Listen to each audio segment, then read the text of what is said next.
मुद मंगल में संत समाज, आदरणीय धर्म प्रेमी सज्जनों, श्रद्धामूर्त देवियों एवं प्रिय बच्चों, त्रिदिवसीय कार्यक्रम का दूसरे दिन का ये दूसरा सत्र है। अभी आप अनेक मनीषी संतों से, अभी सुशीला देवी से जीवन के संबंध में बहुत ही महत्वपूर्ण विचार श्रवण किए।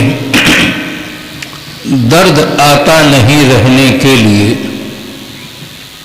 बात रह जाती है कहने के लिए। प्यार और पीर दो किनारे हैं, जिंदगी धार है बहने के लिए। संसार में सर्वाधिक मूल्यवान चीज जीवन है। जीवन से बढ़कर दुनिया में कोई मूल्यवान चीज नहीं। सभी से संबंध जीवन तक ही रहता है। इसलिए जीवन को सुंदर बनाने का प्रयास करना चाहिए। आदमी चीजों को बहुत सुंदर बनाता है, केवल स्वयं को छोड़कर। स्वयं को सुंदर नहीं बनाता। एक शायर ने कहा, लाखों फूल कम है गला के सजाने को, एक भूल काफी है जिंदगी भर रुलाने को। यदि आदमी अपने जीवन को सुंदर नहीं बना पाता है तो जीवन भर रोने के लिए एक ही भूल काफी है। इसलिए आज भूल मिट सकती है। संत सम्राट सदगुरु कबीर साहब की मौलिक कृति बीजक है। बीजक में आपने कहा, भूल मिटे गुर मिले पारखी, पारख देहि लखाई, कहाँ ही कबीर भूल की औषध, पारख सबकी भाई। जीवन में दो बहुत बड़ी भूल हुई। एक भूल है अपने आप को शरीर मान लेना। एड़ी से चोटी तक जो दिखता है यही मैं हूं, ये बहुत बड़ी भूल है। दूसरी भूल है पंच विषयों में सुख, ये बहुत बड़ी भूल है। सुख का केंद्र बिंदु शरीर नहीं है, सुख का केंद्र बिंदु चेतना है, आत्मा है, जीव है। वो आपके अपने शब्द है। शरीर के अंदर एक ऐसी सत्ता है जो चिन्मय सत्ता है, ज्ञानमय सत्ता है, जिसका होना ही जीवन है, न रह जाना ही मृत्यु है। सुख का केंद्र बिंदु है। सुख को कहाँ है ढूंढता, बाहर नहीं है सुख कहीं, तू आप सुख का सिंधु है, इसकी खबर तुझको नहीं। शरीर निरंतर बदलता रहता है। 1 वर्ष का बच्चा हो उसको आप फोटो लीजिए, 2 वर्ष का हो उसको फोटो लीजिए, 5 साल का हो उसको फोटो लीजिए, और जब 15 साल का हो जाए तो वो सब फोटो दिखाइए उसको। वो देख के आश्चर्य पड़ जाए कि मैं इतना छोटा था, मैं इन चीज़ों के लिए रोता था, प्लास्टिक के खिलौने के लिए रोता था। उसको बहुत आश्चर्य होगा क्योंकि उस समय बुद्धि का विकास नहीं था। कितने बच्चे तो ऐसे हैं, प्लास्टिक का खिलौना पकड़ करके जहाँ सोते हैं वहाँ रखते हैं, कोई उठा न ले जाए, छीन न ले। इसी प्रकार से जैसे जैसे आदमी की समझ बढ़ती जाती है वैसे उनके नीचे स्तर की बातें छूटती चली जाती है। सत्संग के माध्यम से हमें बोध प्राप्त करना चाहिए। बिना बोध के दोनों जाल में जो मुख्य है वो छूटता नहीं। सदगुरु कबीर की भाषा में कहूं तो भंवर जाल बगुजाल है, बूढ़े बहुत अचेत, कहानी कबीर ते बाँची हैं जाके हृदय विवेक। भंवर जाल इस संसार का जाल, विषयाशक्ति का जाल, बगजाल बाणी जाल। स्वस्वरूप से भिन्न अलग कोई ईश्वर परमात्मा ब्रह्म है, ये वाणी जाल और ये संसार का जाल, दो बहुत बड़े जाल हैं। एक शायर ने लिखा, जगजाल में फंसना चाहो, जगजाल में फंसना चाहो तो जाओ शादी की तरफ, और जगजाल से बचना चाहो तो जाओ साधना की तरफ। दो ही तरफ में हो करके आदमी जीवन जीता है। प्रायः देखा जाता है कि अधिकांश आदमी गलत अपने जीवन में चुनाव करते हैं। चुनाव करने में आप परम स्वतंत्र हैं, किंतु परिणाम वही होगा जो चुनाव होगा, उसके अनुरूप ही परिणाम होता है। इसलिए चुनाव में दूरदर्शिता चाहिए। दो पथ असंजम और संजम है तुम्हें अब सब कहीं, पहला अशुभ दूसरा शुभ, इसे कभी भूलो नहीं, पर मन प्रथम की ओर ही तुमको झुकावेगा अभी। यदि तुम न संभलोगे अभी तो फिर न संभलोगे कभी। मनुष्य शरीर पा करके जो नहीं संभल पाता है, फिर वो नहीं संभल सकता है। मानवेतर प्राणियों का जीवन भोजन और भोग में ही समाप्त हो जाता है। कि मनुष्य का एक परम सौभाग्य है कि वो चाहे और प्रयास करे तो भजन में जीवन यापन कर सकता है, जीवन को निर्विकार बना सकता है, सुंदर बना सकता है। किंतु नहीं बना पाता है तो उसमें तीन हेतु हैं। पहला हेतु है, आदमी सोचता है कि मेरे सोचने से करने से कुछ नहीं होगा। सबहि नचावत राम गोसाई, भगवान सबको नचाते हैं। करने वाला कराने वाला तो ऊपर वाला है, ऊपर वाले की जैसे मर्जी होगी वैसे होगा। मैं हरिद्वार से ऋषिकेश जा रहा था, बद्रीनारायण के पट खुल गए थे, उसमें तीर्थवासी बैठे थे, पास में बैठे थे, आपस में चर्चा करने लगे, जाए बद्री लौट के नावे बद्री। खुश हो रहे थे। एक ने कहा, जिसको बद्री नारायण बुलाते हैं वही जा पाएगा। बिना परमात्मा के हुक्म पत्ता भी नहीं हिलता है। खूब अपने अपने ढंग से बात कर रहे थे, मैं चुपचाप सुन रहा था। कुछ देर के बाद मैंने कहा, बाबा बिना परमात्मा के हुक्म पत्ता नहीं हिलता, कुछ नहीं होता है। तो जो यहाँ भारत में 25,000 गौएं रोज कटती हैं, वो किसके हुक्म से कट रही? और जो नारियों के साथ सामूहिक बलात्कार हो रहा है, ये किसके हुक्म से हो रहा? और जो अपहरण और आतंकवाद छाया हुआ है, जहां पहुंचता है गोली मार के खत्म करता है, ये किसके हुक्म से हो रहा? तो मेरी तरफ बड़ी बड़ी आंखें करके देखने लगे। उत्तर तो नहीं दिए, पर ऐसा देखते रहे कि लगता है ये कुछ करके जाएंगे क्या। शांत रहे। हमारे मन में दैववाद बैठा है कि आदमी परतंत्र है, आदमी कठपुतली है, परमात्मा सूत्रधार है। सूत्रधार जैसे चाहता है वैसे कठपुतली को न चाहता है। परमात्मा जैसा चाहता है वैसा आदमी करता है। हमारे ग्रंथों में जो लिखा है सब सच नहीं लिखा बंधु। हम और चीजों की परख करते हैं। सुबह फल खरीदने जाते हैं, उसकी परख करते हैं। सब्जी खरीदने जाते हैं, उसकी परख करते हैं कि बासी माल है कि ताजा है। कपड़ा खरीदते हैं, उसकी परख करते हैं। सोना चांदी खरीदते हैं, उसकी परख करते हैं। भौतिक चीजों की हम परख करते हैं, सिर्फ दो चीजों की परख नहीं करते। आप कहें वो क्या चीजें हैं? दो चीजें। ग्रंथ में लिखी हुई वाणी की परख नहीं करते कि वो सही लिखा कि गलत लिखा है। ग्रंथ में जो लिखा है सब सच मान लेते हैं, ये भूल है, उसकी भी परख करो।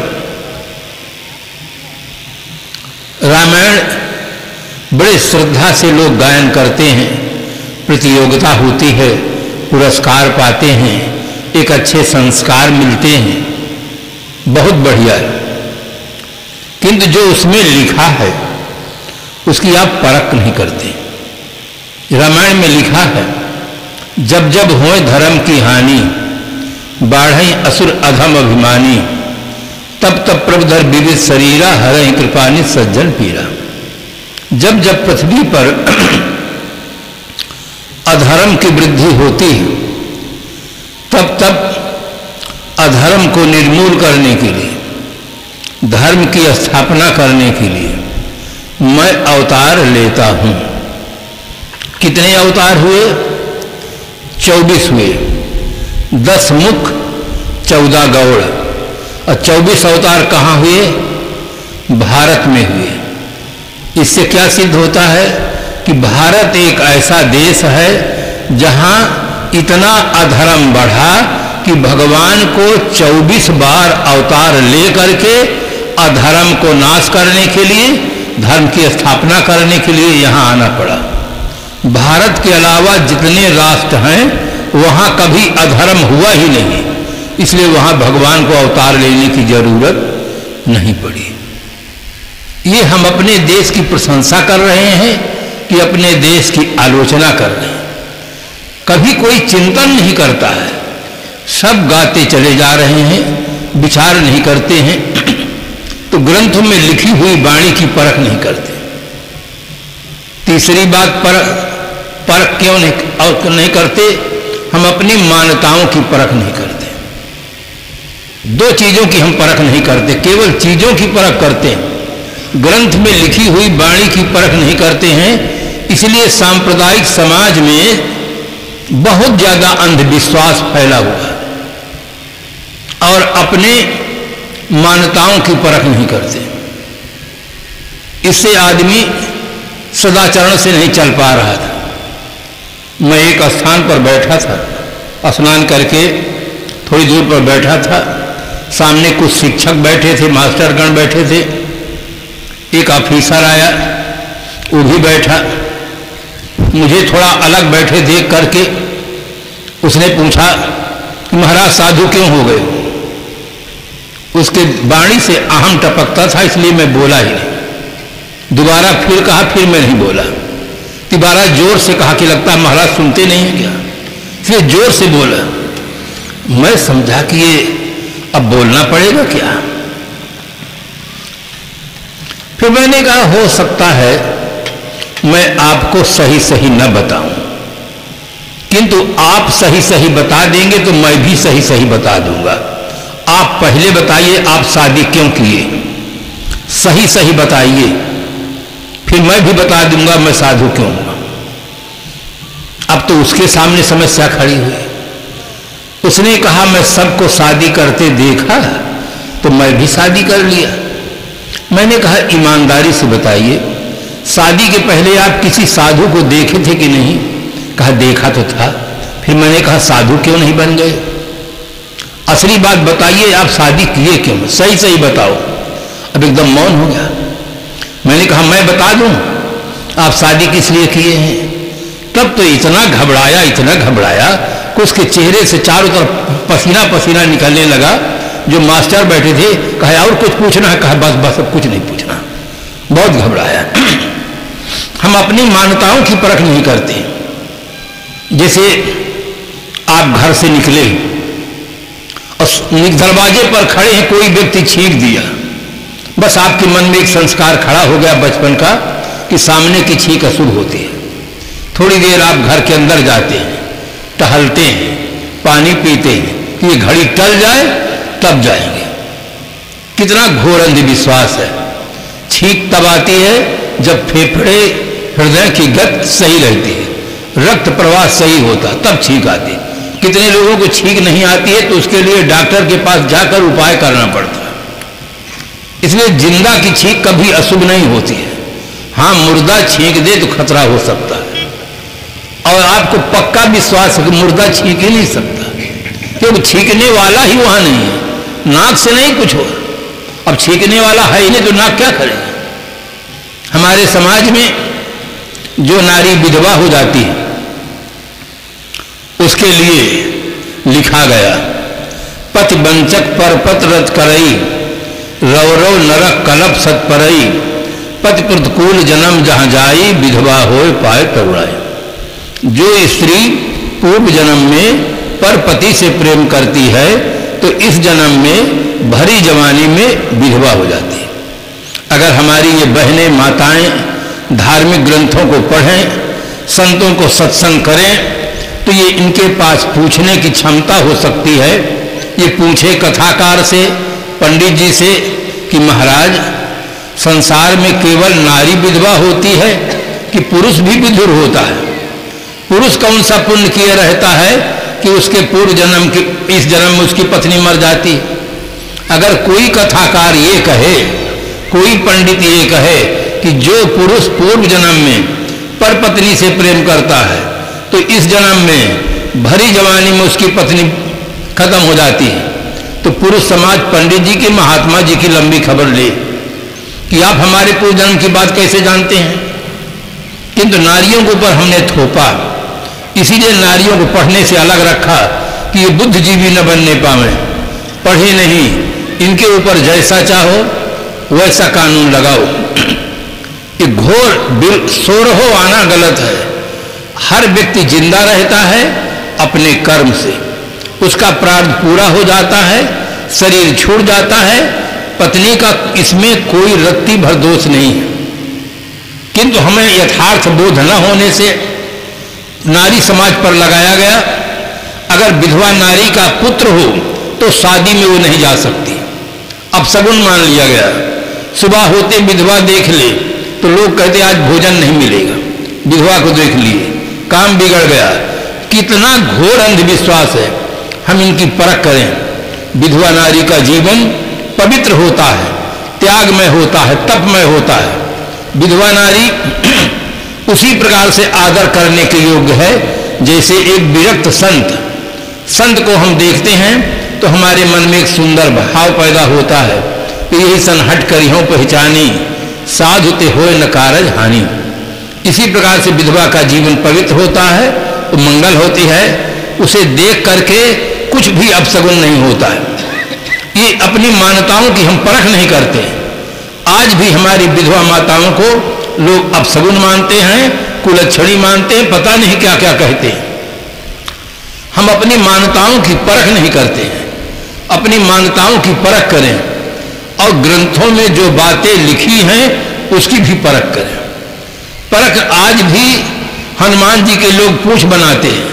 हनुमान जी सुग्रीव के मंत्री थे, अब मंत्री पद पर काम करते थे, कहे पूछ वाला बंदर मंत्री बनकर काम करेगा? कुछ भी लोग सोचते नहीं हैं। उसी प्रकार से गाते चले जाते हैं, व्याख्या करते चले जाते हैं, उस पर कभी चिंतन नहीं करते कि वास्तविकता क्या है। इस प्रकार से जीवन में परख की बहुत बड़ी आवश्यकता है। संत सम्राट सूर्य कबीर साहब ने अपने मौलिकृत बीजक में कहा, परख लेहु खरा खोट हो रमैया राम, हे रमैया राम तुम सत्य और असत्य की परख करो। साहब विश्वास पर बल नहीं देते, साहब विश्वास से विवेक की ओर आदमी को ले जाना चाहते हैं। विश्वास, पारिवारिक जीवन में विश्वास की आवश्यकता है, तो ग्रंथ में जो वाणी लिखी उस पर विश्वास की आवश्यकता नहीं है, उस पर विवेक की आवश्यकता है।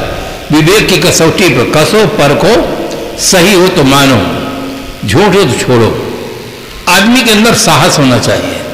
जो मान्यताएं गलत हैं उनको छोड़ने के लिए कमर कसकर तैयार रहना चाहिए, और जो मान्यताएं सही हों उसको जीवन में उतारने का प्रयास करना चाहिए। मैं एक स्थान पर था, एक छात्र से पूछा कि तुम विद्यालय जाते हो, गुरु जी को नमस्कार करते हो कि नहीं? कह करता हूं। मैंने कहा क्या करते हो? कहा गुड मॉर्निंग करता हूं। मैंने कहा जब घर से तुम विद्यालय की ओर जाते हो माँ पिता को प्रणाम करते हो कि नहीं? कह नहीं करता हूं। मैंने कहा क्यों? कहा शर्म लगती है। मैंने कहा यदि माता पिता तुम्हें भोजन वस्त्र पुस्तक न दे तो तुम पढ़ने जाओगे कि नहीं? कह नहीं जाऊंगा। मैंने कहा तुम्हारे पढ़ने में जन्मदाता अन्नदाता माता पिता का कितना बड़ा हाथ है, उनके सहयोग से तुम पढ़ने जाते हो। घर से निकलो पहले माँ को प्रणाम करो। हमारी संत परंपरा में सबसे ज्यादा माँ को याद किया गया है। मातृदेवो भव पहले कहा गया है, पितृदेवो भव बाद में कहा गया। माँ के गोद में बच्चा पलता है, माँ का दूध पीता है। किसी भी देश का बच्चा होगा वो माँ की ही भाषा सीखता है। माँ का बहुत बड़ा उपकार है। मैंने कहा गलत काम करने में आपको शर्म होनी चाहिए, माता पिता को प्रणाम करने में शर्म नहीं होनी चाहिए। बच्चों के अंदर एक अच्छा संस्कार होना चाहिए। अच्छे संस्कारित बच्चे जहाँ रहेंगे, घर में रहेंगे, दुकान में रहेंगे, ऑफिस में रहेंगे, जहाँ रहेंगे, अपने अच्छे संस्कारों से, अच्छे विचारों से स्वयं सुखी होंगे और उनसे समाज भी लाभान्वित होगा। इसलिए जीवन में परख की आवश्यकता है। पहली भूल बताया देह को मैं मानना। सदगुरु कबीर साहब का यह भजन कितना प्रसिद्ध है, आत्म ज्ञान बिना नर भटके। आत्मज्ञान के अभाव में मनुष्य भटक रहा, जड़ मूर्तियों के सामने सजीव प्राणियों की हत्या कर रहा, स्वयं चेतन मूर्ति होकर बेजान मूर्तियों के सामने प्रार्थना कर रहा। कितना भटकाव है। आदमी के कल्याण में जो बाधक है वो पहला है दैववाद, कि करने वाला कराने वाला ऊपर वाला है। दूसरा बाधक है, कुछ हमारे भाई लोग सोचते हैं महाराज हमारे मन में तो होता है कि काले बाल सफेद हो गए हैं, आंख की रोशनी कम हो गई है, कान का फोन बिगड़ गया है, दांत तीरथ करने चले गए हैं, अब भगवत भजन करें, किंतु क्या करें, भाग्य साथ नहीं देता। भगवान हमारे भाग्य में लिखा ही नहीं कि तुम भजन करो, वो भाग्य के भरोसे बैठ जाते हैं। ऐसे लोग भी अपने कल्याण के पथ में कदम नहीं उठा पाते। ये दो अवरोधक तत्व हुए। तीसरा अवरोधक तत्व है अहमवाद। आदमी के मन में इतना अहम है कि हम बहुत बड़े आदमी हैं, सामान्य लोगों के बीच में हम कैसे बैठकर सत्संग सुन सकते हैं, हमारे लिए कोई स्पेशल व्यवस्था हो तो हम जा सकते हैं। अहम के कारण से आदमी संतों और गुरुजनों के संबंध से दूर हटता चला जा रहा है। और इसका परिणाम ये निकला है कि उनके जीवन में जो दोष और दुर्गुण हैं कुछ भी कम नहीं हो रहे। अवस्था वृद्ध अवस्था हो गई, किंतु एकदम लाचारी का जीवन जी रहे हैं। 18 साल से जो करते रहे, अगर वो 90 साल के हो गए हैं तो अब भी वही ही कर रहे हैं, उसमें कोई परिवर्तन नहीं हुआ। ये अहमवाद व्यक्ति को कल्याण पथ से दूर रखता है। एक छोटा सा उदाहरण दूं। एक राजकुमार जंगल में शिकार खेलने के लिए गया, शिकार घोर जंगल में छिप जाता है। राजकुमार को प्यास लगती है, पानी की तलाश में जाता है। जंगल में एक ऋषि आश्रम दिखाई देता है। राजकुमार के मन में आशा की किरण जगती है कि जहां आदमी होता है वहां पानी जरूर होता है। आश्रम तक पहुंचता है।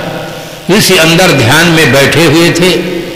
कुआं, रस्सी, बाल्टी, लोटा, निर्मल जल सब साफ साफ दिखता था। राजकुमार एकदम प्रसन्न हो जाता है और जैसे रस्सी उठाता है उसके मन में अहम पैदा हो जाता है, अरे मैं राजादा होकर अपने हाथ से पानी भरकर पीऊंगा। बस भीतर की स्थिति बिगड़ गई। वहां पर बैठ जाता है, प्रतीक्षा करता है कि दूसरा व्यक्ति आए, पानी भरकर मुझे पिलाए, तब मैं पानी पीऊंगा। थोड़ी देर के बाद दूसरा व्यक्ति आता है। राजकुमार ने कहा, श्रीमान जी प्राणों की बाजी लगी, आप जल्दी पानी भरकर पिलाएं। उसने कहा, आप स्वस्थ दिखाई देते हैं, आप पानी भरकर पीते क्यों नहीं? उसने कहा, मैं राजादा हूं, अपने हाथ से पानी भरकर कैसे पी सकता हूं? दूसरे व्यक्ति ने कहा कि मैं भी प्यासा था, सोचा था कि आप मिल गए हैं, पानी पीने को मिलेगा। मैं मंत्री ज्यादा हूं, मैं अपने हाथ से पानी भरकर कैसे पी सकता हूं? अब 2 प्यासे हैं, सारा साधन मौजूद है, पानी भरकर पीते नहीं। थोड़ी देर के बाद एक तीसरा व्यक्ति आता है। दोनों ने कहा, श्रीमान जी हमारा जीवन आपके हाथ में है, जल्दी करो, पानी भरकर पिलाओ। उसने कहा, बड़े आश्चर्य की बात है, 2 व्यक्ति स्वस्थ दिखाई देते हैं, सारा साधन मौजूद है, आप पानी भरकर पी क्यों नहीं लेते हैं? एक ने कहा, मैं राजदादा हूं, अपने हाथ से पानी भरकर कैसे पी सकता हूं। दूसरे ने कहा, मैं मंत्री ज्यादा हूं, मैं अपने हाथ से पानी भरकर कैसे पी सकता हूं। तीसरे ने कहा, मैं अमीर ज्यादा हूं, नगर सेठ का लड़का हूं, मेरे यहाँ 50 नौकर काम करते हैं, मैं भी प्यासा था, सोचा था कि आप 2 मिल गए हैं, पानी पीने को मिलेगा। 3 प्यासे हैं, सारा साधन मौजूद है, केवल भीतर की स्थिति बिगड़ गई है, पानी भरकर कोई नहीं पी रहा। थोड़ी देर के बाद एक चौथा व्यक्ति आता है जो बहुत हृष्ट पुष्ट है, खूब मजबूत है, युवा है। तीनों देखकर खुश हो जाएंगे कि ये व्यक्ति पानी पिलाएगा। तीनों ने बड़े श्रद्धा भाव से कहा, श्रीमान जी बहुत जल्दी करें, प्राणों की बाजी लगी है, पानी भरकर पिलाने की कृपा करें। उसने कहा, 1 2 नहीं 3 हैं, तीनों में से कोई रोगी नहीं दिखते हैं, कोई वृद्ध नहीं दिखते हैं, फिर आप पानी भरकर क्यों नहीं पीते हैं? एक ने कहा, मैं राजदादा हूं, अपने हाथ से पानी भरकर कैसे पी सकता हूं। दूसरे ने कहा, मैं मंत्री ज्यादा हूं, मैं अपने हाथ से पानी भरकर कैसे पी सकता हूं। तीसरे ने कहा, मैं अमीर ज्यादा हूं, मैं अपने हाथ से पानी भरकर कैसे पी सकता हूं। तीनों को उत्तर को सुन करके चौथे ने बड़े गजब का उत्तर दिया। चौथे ने कहा, मैं हराम ज्यादा हूं, मैं किसी को पानी नहीं पिलाता हूं, अपना पानी पी लिया और चल दिया। तीनों टुकुर टुकुर देखते रह गए। बंधुओं, ना हराम ज्यादा बनो, ना अमीर ज्यादा बनो, आप एक अच्छे आदमी बने, आप भी पानी पिए और दूसरों को भी पानी पिलाएं। Be good and do good, अच्छा बनो और अच्छा करो। आज पढ़ करके लोग मास्टर, डॉक्टर, वकील, इंजीनियर, कलेक्टर, बैरिस्टर बन रहे हैं, किंतु अच्छा आदमी नहीं बन रहे। सबसे बड़ी बात है अच्छा आदमी बनना। इसके लिए बौद्धिक योग्यता के साथ साथ जब तक चारित्रिक विकास नहीं होगा, कोई भी आदमी अच्छा आदमी नहीं बन सकता। और घर में जितने हमारे अच्छे आदमी होंगे, अच्छे स्वभाव के होंगे, सेवाभावी होंगे, एक दूसरे के प्रति प्रेम रखते हैं, सद्भावना है, पवित्र विचार है, उतना ज्यादा घर में हमें सुख मिलेगा, उतनी ज्यादा समाज में सुव्यवस्था होगी, उतना ज्यादा देश समृद्धशाली बनेगा। आज हर जगह पर अच्छे आदमी की बहुत आवश्यकता है। आपका नौकर हो, काम करता हो, किंतु चोरी भी करता हो, आप उससे हरदम सावधान रहेंगे कि कहीं धोखा हो जाए, सब उठा सकता है।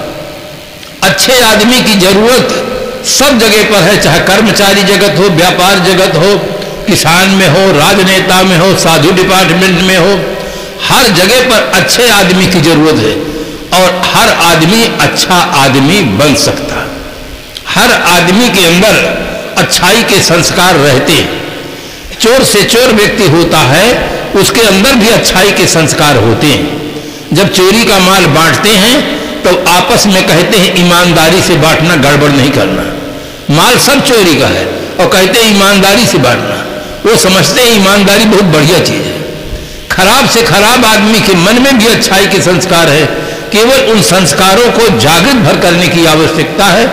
अच्छे संस्कारों को जागृत करने के लिए ये सत्संग सबसे सबल माध्यम है। और दूसरा माध्यम है साहित्य। अच्छे अच्छे ग्रंथों को पढ़ो। हमें अच्छे अच्छे व्यंजन खाने में रुचि तो होती है, किंतु अच्छे अच्छे ग्रंथों को पढ़ने में रुचि नहीं रह गई। उससे हमें अच्छे विचार मिलते हैं और अच्छे विचार हमारे अच्छे कर्मों को जन्म देते हैं। विचारों में उदारता आती है, संकीर्णता समाप्त होती है, व्यवहारिक जगत सुंदर बनता है, अध्यात्म में प्रेरणा मिलती है, बल मिलता है। इस प्रकार से सत्संग, स्वाध्याय और साधना तीनों का आधार लेकर के हम अपने जीवन को सुंदर बनाएं, जिससे हमारा लोक और परलोक दोनों सुंदर बने। इन्हीं शुभकामनाओं के साथ अपनी वाणी को विराम देते हैं।